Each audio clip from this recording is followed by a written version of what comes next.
राहुल गांधी फिलहाल देश में बहुत मजबूत नेता के रूप में अपनी छवि उभारने में जुटे हुए हैं। जिस तरीके से लोकसभा चुनावों के नतीजे आए और उसके बाद विपक्ष मजबूत होता दिखाई पड़ा, उसके बाद राहुल गांधी ने पूरी ताकत लगा दी है इंडिया गठबंधन का नेता बनने में, क्योंकि उनके सहयोगी दलों के बीच में ही उनको नेता के तौर पे स्वीकार्यता नहीं मिल पा रही थी। अब ये ऐसा अवसर आया है कि नरेंद्र मोदी सरकार को घेरने के लिए कांग्रेस लगातार ऑफेंसिव है और उन्होंने लोकसभा के अंदर कह भी दिया कि मैं कांग्रेस का नेता नहीं हूं। जब नेता प्रतिपक्ष बने तो कह दिया वो पूरे विपक्ष के नेता हैं, तो ये उन्होंने अपने मुंह से भी कह दिया। लेकिन क्या राहुल गांधी वाकई जितने मजबूत दिखाई पड़ रहे हैं उतने मजबूत हैं? ये बड़ा प्रश्न है, क्योंकि वो जब कहते हैं कि नरेंद्र मोदी का आत्मविश्वास उन्होंने हिला दिया है, तो तमाम जो रोल बैक सरकार की तरफ से हुआ है उससे उनकी इस बात की पुष्टि भी की जा सकती है, लोग मान भी सकते हैं और ये होता दिखाई भी देता पड़ता है। लेकिन वाकई राहुल गांधी उस तरीके से मजबूत नेता के रूप में उभरे हैं या सारी पोस्चरिंग हो रही है? नमस्कार, मैं राजकिशोर। जब बुलंद भारत टीवी पर मैं इस मुद्दे पर आपसे बात कर रहा हूं तो मेरे जहन में तमाम घटनाएं और तमाम घटनाक्रम जो तमाम राज्यों से लेकर पूरे देश में हो रहे हैं और सब पर राहुल गांधी की प्रतिक्रिया कैसी होती है। चूंकि चर्चा में राहुल गांधी हैं तो राहुल गांधी के जरिए तमाम घटनाओं को हम आपके सामने लाते हैं और कैसे उन घटनाओं पर राहुल गांधी का मुखर होना या मौन हो जाना कैसे इतना सेलेक्टिव है, यह भी उनकी इस राजनीति पर और एक जो जांबाज होने की जो छवि है उस पर तमाम सवाल खड़े करता है। मसलन पश्चिम बंगाल पर चुप रहना, दूसरे मुद्दों पर जब यूपी की बात आ जाए तो उस पर मुखर रहना, ये कैसे उनका मतलब आदत बन चुकी है। लेकिन खैर, ये राजनीति इसमें देख सकते हैं, लेकिन कुछ मुद्दे ऐसे होते हैं जिसमें राजनीति नहीं आनी चाहिए और खासतौर से जब वो आपकी पार्टी की रीति नीति और परंपरा से जुड़ा हुआ हो। जम्मू कश्मीर का ही मामला लीजिए। अनुच्छेद 370 और 35 से देश के प्रथम प्रधानमंत्री पंडित जवाहरलाल नेहरू ने कहा था कि 370 दिन पर दिन घिसता चला जाएगा, ये घिस जाएगा, खत्म हो जाएगा। खत्म तो नहीं हुआ, कांग्रेस खत्म नहीं कर पाई, भारतीय जनता पार्टी ने ही इसको खत्म किया। लेकिन अब उसी 370 और 35A को लाने की बात चल रही है वापस। बात कौन कर रहा है? कांग्रेस के घाटी में सहयोगी, मतलब जम्मू कश्मीर में सहयोगी नेशनल कॉन्फ्रेंस। उमर अब्दुल्ला छाती ठोक कर कह रहे हैं कि हम सत्ता में आए तो 370 और 35 से हटा देंगे। मतलब एक देश, एक विधान, एक निशान, एक प्रधान नहीं रहेगा, सब कुछ दो दो हो जाएंगे। फिर से इस तरीके की बातें चल रही हैं। क्या वाकई ये संविधान सम्मत है? जो संविधान की किताब लेकर राहुल गांधी दुहाई देते पूरे देश में फिर रहे हैं और जिस संविधान की वो कस्में खाते फिर रहे हैं, क्या वाकई ये संविधान सम्मत बात है? इस पर राहुल गांधी चुप रहते हैं। इसके बाद जरा थोड़ा और आगे बढ़िए। अब तो उमर अब्दुल्ला ने हद ही कर दी। संसद पर हमले का आरोपी आतंकी जिसको सजा सुप्रीम कोर्ट से सुनाई गई, सुप्रीम कोर्ट में उसकी सजा रोकने के लिए रात भर जजों की बेंच बैठती है, उसके बाद भी उसको सजा होती है। उस मोहम्मद अफजल की फांसी पर वो सवाल उठाते हैं, कहते हैं कि इससे कुछ हासिल नहीं हुआ।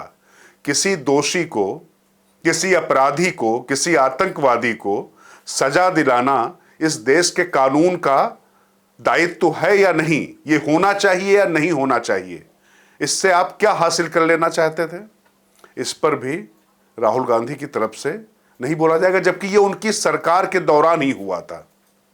सजा मतलब जो फांसी में तामील हुई उनकी सरकार के दौरान ही हुआ था, यूपीए की सरकार थी, लेकिन उस पर भी राहुल गांधी मौन है।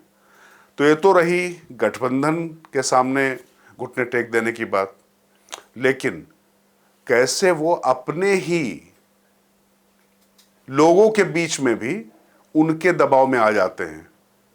मतलब जो स्थानीय क्षत्रप हैं वो पूरी तरीके से दबा ले जाते हैं राहुल गांधी को। इसका सबसे बड़ा सबूत है हरियाणा का चुनाव। हरियाणा विधानसभा के चुनाव में राहुल गांधी एक बड़ा इंडिया गठबंधन में अपना सहृदय बड़ा दिल का एक मुजाहिरा करना चाहते थे और दिखाना चाहते थे कि हम देखिए बड़े दिल वाले हैं और सबको साथ लेकर चल रहे हैं। लेकिन स्थानीय जो नेतृत्व है भूपेंद्र सिंह हुड्डा का है और जो दूसरे नेता हैं उनके सामने राहुल गांधी यहां भी घुटने टेक देते हैं। हरियाणा में आम आदमी पार्टी से गठबंधन की सारी उम्मीदें अब लगभग धराशायी हो चुकी हैं। समाजवादी पार्टी के अध्यक्ष अखिलेश यादव को लिखना पड़ता है कि असली बात यह है कि अपने निजी क्षुद्र हित छोड़कर बीजेपी को हराया जाए, इसका ध्यान रखना चाहिए। बात यह थी कि लेफ्ट पार्टीज को 3 सीटें दे दी जाएंगी, 4-5 सीटें आम आदमी पार्टी को दे दी जाएंगी, 1 या 2 सीटें समाजवादी पार्टी को दे दी जाएंगी। लेकिन जिस तरीके से फुट डाउन किया भूपेंद्र सिंह हुड्डा और दूसरे नेताओं ने, उससे कांग्रेस पूरी तरीके से बैकफुट पर मतलब कांग्रेस नेतृत्व बैकफुट पर नजर आया। क्योंकि भूपेंद्र सिंह हुड्डा ने जिस तरीके से पूरे हरियाणा में अपना वर्चस्व स्थापित कर लिया है, उस बीच ये टिकटों के वितरण में अगर कुछ भी घालमेल होता है तो उसका सीधा फर्क नतीजों पर पड़ सकता है। और कांग्रेस मान रही है कि उसके लिए संभावनाएं वहां अच्छी, क्योंकि लोकसभा चुनाव में उसका प्रदर्शन 0 से 5 तक पहुंचा और भारतीय जनता पार्टी 10 से 5 पर आ गई है। तो यहां तक तो ठीक है। लेकिन आम आदमी पार्टी के साथ जो समझौते वाली बात होती है उससे भी पीछे हटना पड़ता है।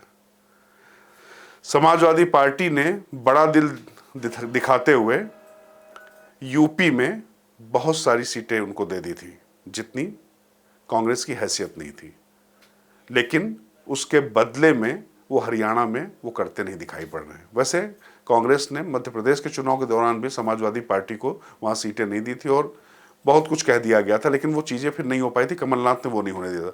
तो जो सवाल है ना कि राहुल गांधी बहुत मजबूत है, किसी से डरते नहीं है, किसी के सुनते नहीं है, जिस नरेंद्र मोदी को कमजोर बताते हैं राहुल गांधी, वो नरेंद्र मोदी अल्पमत की सरकार अगर वैसे देखें, मतलब एनडीए को पूरा बहुमत मिला हुआ है लेकिन बीजेपी को पूरा बहुमत नहीं मिला हुआ है, तो जिसको वो अल्पमत की सरकार कह रहे हैं, वो सरकार अपने मंत्री जो चाहे बनाना चाहती वो बनाती है, वो किसी का उसमें दखल नहीं होता है। बाकी रहे फैसले वापस लेने की बात, इस मुद्दे पर जरूर ये बात आती कि तमाम फैसले उन्होंने वापस लिए, रोल बैक सरकार की तरफ बढ़ती हुई वो दिखाई पड़ती है। लेकिन लोकतंत्र में ये होता है, नहीं होगा तो उसको अधिनायकवाद कहा जाएगा। बात हो रही थी राहुल गांधी के जरिए, हमने आपको जम्मू कश्मीर और हरियाणा के 2 उदाहरण दिए हैं। और वैसे खास बात यह है कि राहुल गांधी अब चले गए हैं यूनाइटेड स्टेट ऑफ अमेरिका, और उनके जो सैम अंकल हैं, सैम पित्रोदा, वो जो है कह रहे हैं कि राहुल गांधी राजीव गांधी से ज्यादा समझदार हैं। अब ये कौन सी समझदारी, हाँ इतने समझदार तो राहुल गांधी हो गए हैं कि बंगाल पे नहीं बोलना है, चुप रहना है। इतने समझदार हो गए कि जम्मू कश्मीर पर जब उसकी जमहूरियत की बात होती है, इंसानियत की बात होती है, तो उस पर फिर अनुच्छेद 370 और 35A जैसे विखंडनकारी जो कानून जिनकी बात हो रही है, उनको लागू करने के लिए जब उनका कोई सहयोगी कहता तब वो चुप हो जाते हैं। तब भी वो चुप हो जाते हैं जब हरियाणा में उनकी इच्छा के माकूल उनके ही लोग टिकट नहीं देने देते हैं सहयोगियों को। तो ये समझदारी अगर है तो इतने समझदार तो राहुल गांधी जरूर हो गए हैं। और मुझे लगता है कि जब यूएसए गए हैं तो अब और उनकी समझदारी निखर कर और उभर कर आएगी। तो आने वाले दिनों में देखते हैं कि ये समझदारी वाली राजनीति किस दिशा में जाती है। फिलहाल मुझे दीजिए आज्ञा, और हमें जरूर बताइए कि आपको हमारी ये रिपोर्ट कैसी लगी। बुलंद भारत टीवी, ताकत आपकी।